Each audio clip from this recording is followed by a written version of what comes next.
Hello साथियों, कैसे हैं आप लोग। आप लोग को YouTube का थंबनेल देख के पता चल ही गया होगा कि आज हम लोग किस टॉपिक पे बात करने वाले हैं।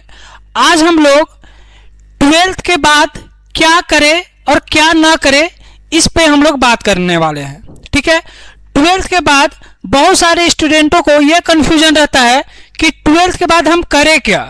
BA कर ले, BSc कर ले, BTech कर ले, क्या करें, या BBA करें या ITI करें, क्या करें, तैयारी करें, कैसे करें, क्या करें, ये सब के बारे में बहुत ज़्यादा कंफ्यूजन होता है। तो आज हम लोग इसी टॉपिक पे बात करने वाले हैं। ठीक है, तो आइए हम लोग देखते हैं कि क्या क्या होता है 12th के बाद, हम लोग क्या कर सकते हैं। तो 12th के बाद जो लोग इंटर में साइंस लिए हैं यानी कि ISC कर रहे हैं, उनके पास 12th के बाद बहुत सारा ऑप्शन होता है। वो चाहे तो BTech कर सकते हैं, डिप्लोमा कर सकते हैं या BSc भी कर सकते हैं। लेकिन जो लोग BA कर रहे हैं या इंटर में IA किए हैं, उनके पास केवल एक ही ऑप्शन होता है कि उनको BA ही करना पड़ेगा। ठीक है, या जो लोग ICOM किए हैं उनको BCom करना पड़ेगा। लेकिन जो लोग साइंस किए हैं उनको इंटर के बाद बहुत सारा ऑप्शन खुल जाता है। जैसे कि आप रेलवे जंक्शन में जाते होंगे तो वहां देखते होंगे कि रेलवे के जाने के लिए बहुत सारी पटरियां होती है। वहां कंफ्यूजन होता है कि आखिर रेल की पटरियां कहां कहां जा रही है। उसी तरह जो लोग ISC कर लेते हैं उनके पास बहुत सारा रास्ता खुल जाता है, बहुत सारा ऑप्शन होता है। वो ISC के बाद BSc भी कर सकते हैं, BTech भी कर सकते हैं। ठीक है, बहुत सारे लोग डिप्लोमा भी करते हैं। तो हम लोग करें तो करें क्या, इसी कंफ्यूजन को दूर करने के लिए ये वीडियो हम लेके आए हैं। तो अगर आपके पास टाइम है, आपके घर वाले आपका सपोर्ट कर रहे हैं और आप इंटर से ISC किए हैं, तो एक बार अगर आपका बायोलॉजी है तो नीट कीजिए, अगर आपका मैथ है तो JEE और एडवांस का तैयारी कीजिए। अगर घर से अच्छी सपोर्ट नहीं है, आपको घर से बोला जा रहा है कि आपको बहुत जल्दी ही जॉब लेना है, घर का एक सपोर्टिंग व्यक्ति के रूप में खड़ा होकर आना है, तब आपको मेरे हिसाब से एक BA करना चाहिए। अब BA करने से भी कोई फायदा है नहीं, क्योंकि BA भी कीजिएगा तो आपके पास कोई भी स्किल नहीं आएगा। तो BA के साथ साथ कोई आप स्किल सीखिए, क्योंकि स्किल होना आज के जीवन में बहुत बड़ा काम आता है। क्योंकि अगर आपके पास स्किल है तो आप भूखे कभी नहीं रहिएगा, आपको कहीं ना कहीं से पैसा आ ही जाएगा। तो अगर आप BA करते हैं तो क्या आपके पास स्किल आ जाएगा? तो नहीं, BA करने से आपके पास कोई भी स्किल नहीं आएगा। चाहे आप BSc कीजिएगा तो भी आपके पास कोई स्किल नहीं आएगा, ना कोई जॉब आएगा। BCom कीजिएगा तो भी आपके पास ना तो कोई स्किल आएगा ना जॉब होगा। ठीक है, समय कितना लग जाएगा इसमें? तो समय लग जाएगा 4 साल। ठीक है, खर्च कितना हो जाएगा? तो लगभग आपका खर्च आएगा 1 से 2 लाख रुपया। अब आप बोलिएगा सर हम तो मेरा एडमिशन 2000 में हो जाता है। अरे वो चीज़ हम नहीं बोल रहे हैं, आपको हम सारा खर्चा जोड़ के बतला रहे हैं। अगर मान लेते कहीं आप रेंट लेके रह रहे हैं तो वहाँ का रेंट, खाना पीना प्लस पढ़ाई खर्चा, ये सब जोड़िएगा तो 1 से 2 लाख हम कम ही बोले हैं, ये ज़्यादा से ज़्यादा भी लग सकता है ना। तो खर्च इतना आ जाएगा। तो अब करें तो करें क्या? ठीक है, तो पहला ऑप्शन ये बतलाएं कि जो लोग ISC किए हैं और उनको घर से सपोर्ट है, तो एक बार आप JEE और एडवांस का तैयारी कीजिए। क्योंकि अब सिंपल ग्रेजुएशन करने से फायदा नहीं है, आपके पास टेक्निकल डिग्री होना ही चाहिए। अगर आपके पास टेक्निकल डिग्री है, स्किल है, तो आपके लिए बहुत ही अच्छा है। लेकिन अगर घर से सपोर्ट नहीं है तब क्या करें? तब क्या करना है कि कम पैसा में अगर आपको करना है तो मेरे हिसाब से BA कीजिए, और BA करने के बाद आप स्किल सीखने के लिए कोई ना कोई ITI कीजिए। ठीक है, साथ में ITI का डिग्री भी लीजिए। ITI करने से क्या होगा कि आपके पास एक टेक्निकल डिग्री आ जाएगा। टेक्निकल डिग्री आने से आपको यह फायदा है कि आप कहीं भी कुछ भी काम कर सकते हैं। जैसे क्या है कि अगर आप इलेक्ट्रिशियन से ITI करते हैं तो आपके पास इलेक्ट्रिशियन का स्किल आ जाएगा। अगर आप फिटर करते हैं तो फिटर का स्किल आ जाएगा। ठीक है, प्लम्बरिंग करते हैं तो प्लम्बरिंग का स्किल आ जाएगा। ठीक है, ऑटोमोबाइल का करते हैं तो ऑटोमोबाइल के बारे में आ जाएगा आपके पास। तो ITI में भी बहुत सारा सेक्टर होता है। ठीक है, आपको जो इंटरेस्ट लग रहा है वो चीज आप कर सकते हैं, आपके हाथ में एक स्किल आएगा। अब उसके बाद क्या होगा कि अगर आप BA BSc कर लेते हैं तो आप ग्रेजुएट कहलाइएगा।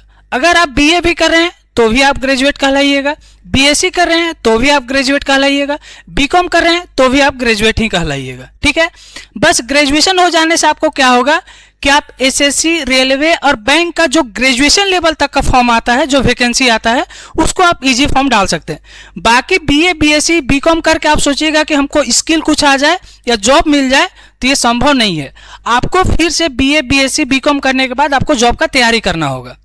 अब बहुत सारे लोग क्या करते हैं कि बीएससी करते हैं, तो बीएससी आप कीजिएगा तो आपको आईएससी की तरह ही बीएससी में भी पढ़ना होगा, थोड़ा टाइम देना होगा। इसके लिए आपको गवर्नमेंट जॉब के लिए आपको टाइम नहीं मिलेगा। जैसे आप गवर्नमेंट जॉब का तैयारी करना चाह रहे हैं तो आप बीएससी कर रहे हैं तो थोड़ा टाइम का आपका क्या होगा, लैक हो जाएगा, कमी होगा।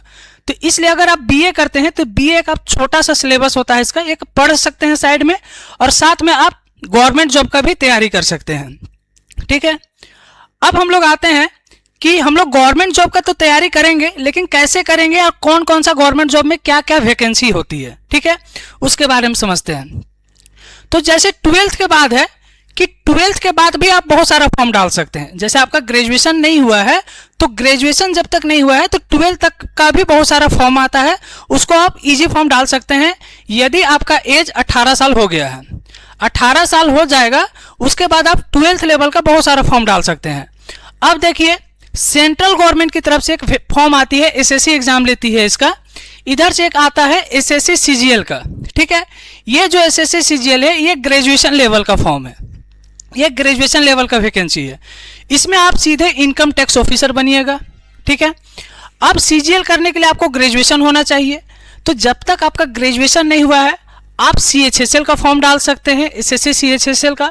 ये 12th लेवल तक का होता है।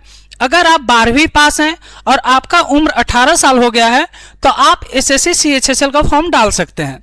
यदि आप 10th पास हैं और आपका उम्र 18 साल हो गया है तो आप एमटीएस का फॉर्म डाल सकते हैं।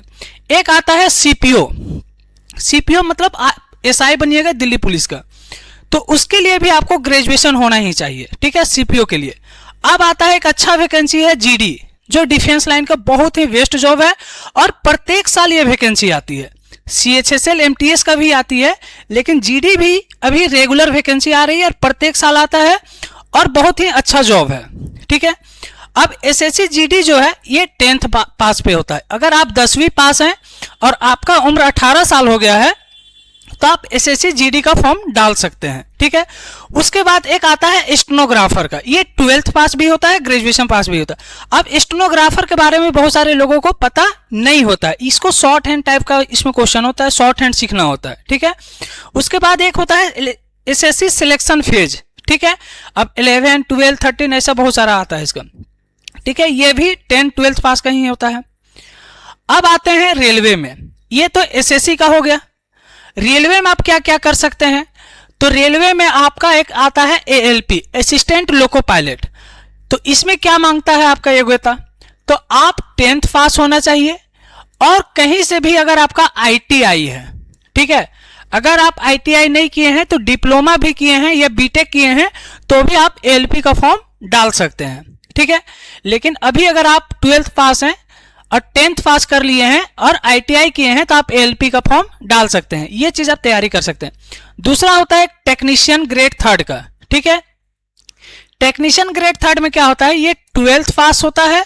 ठीक है, और आपके पास में आईटीआई का डिग्री भी होना चाहिए। ठीक है, अगला आता है एनटीपीसी का वैकेंसी होता है। एनटीपीसी में क्या होता है, ये 12th पास का भी आता है और ग्रेजुएशन पास का अलग अलग वैकेंसी आता है। 12th पास का अलग आएगा, ग्रेजुएशन का अलग आएगा। फिर एक होता है ग्रुप डी आता है रेलवे में। ठीक है, ये क्या होता है, 10th पास में आता है। अगर आप 10वीं पास हैं तो आप ग्रुप डी का फॉर्म डाल सकते हैं। अच्छा, कोई कोई पोस्ट के लिए इसमें आईटीआई भी खोजता है। ठीक है, अगर आपके पास 10th पास है और कुछ कुछ ऐसा पोस्ट होता है टेक्निकल पोस्ट जिसमें आपके लिए आईटीआई मांगता है, तो अगर आप आईटीआई कीजिएगा तो आपके हाथ में तो एक स्किल आ ही रहा है, साथ में आप रेलवे का फॉर्म भी डाल सकते हैं। उसके बाद ये हो गया एसएससी का, ये हो गया रेलवे का। ठीक है, उसके बाद आता है झारखंड स्टेट। जैसे हम झारखंड का हैं तो हम झारखंड के बारे में बात करें। ऐसा प्रत्येक स्टेट में अपने अपने स्टेट में अपना अपना वैकेंसी स्टेट गवर्नमेंट निकालती है।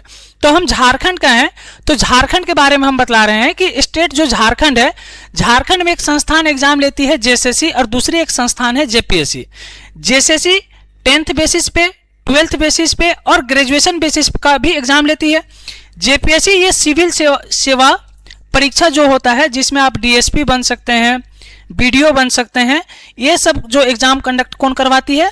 जेपीएससी करवाती है। अब जेएसएससी में क्या क्या फॉर्म आता है? तो जेएसएससी में भी बहुत सारा फॉर्म आता है। अभी आया है फॉर्म कक्षपाल का, बहुत सारे लोग डाले भी होंगे। ये जो कक्षपाल का फॉर्म आया है ये 10th पास पे भी आया है और ग्रेजुएशन पास पे भी आया है, ठीक है।